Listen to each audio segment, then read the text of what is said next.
Miren, gente, otra partecita que me gusta. Uy, hay un cartel. Ya se ve la caña. Un churqui. Este lugar, este paisaje así a mí me encanta. Un hormiguero. A ver, hormiguero. De los amores secos. Parece abandonado. Deben estar invernando las desgraciadas. Invernen.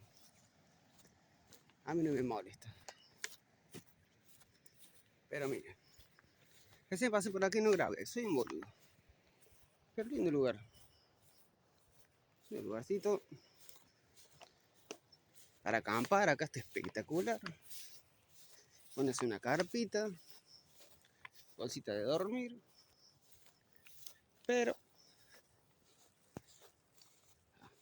vamos, por desgraciado. Quiso picar un mosco. Acá. Para sireñita. Bastante lindo el lugar. Me gusta. Out. Recién pasé por acá, no les mostré. Las piedras. Hacen el carteles. Caminito. Anda una vaca por acá. Donde dejó los que más. Había cagado recién por acá. Andaba con salsa. Yo pensé que había gente. Dije, bolas. No me dieron ni bola. Así que bueno. No queda otro, muchachos. Acá. Muy lindo lugar. Para observar un poquito el río.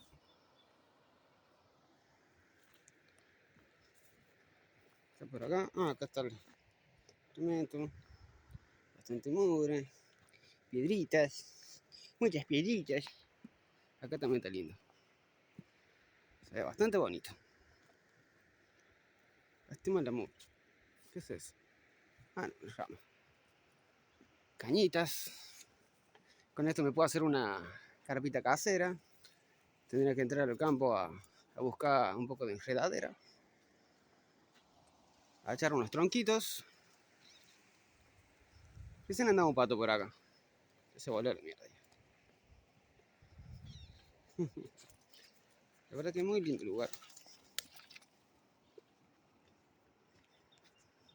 Ya ahí se puso bastante bajos. Arbolito aquel.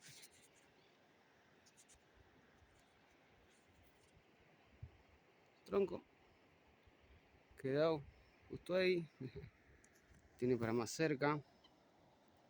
Del otro lado. Moscas. Para allá también. Y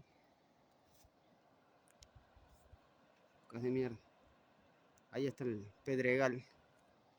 Pedregal, qué sé yo, cómo se llama, le mando pedregal. Bueno, al rato seguimos.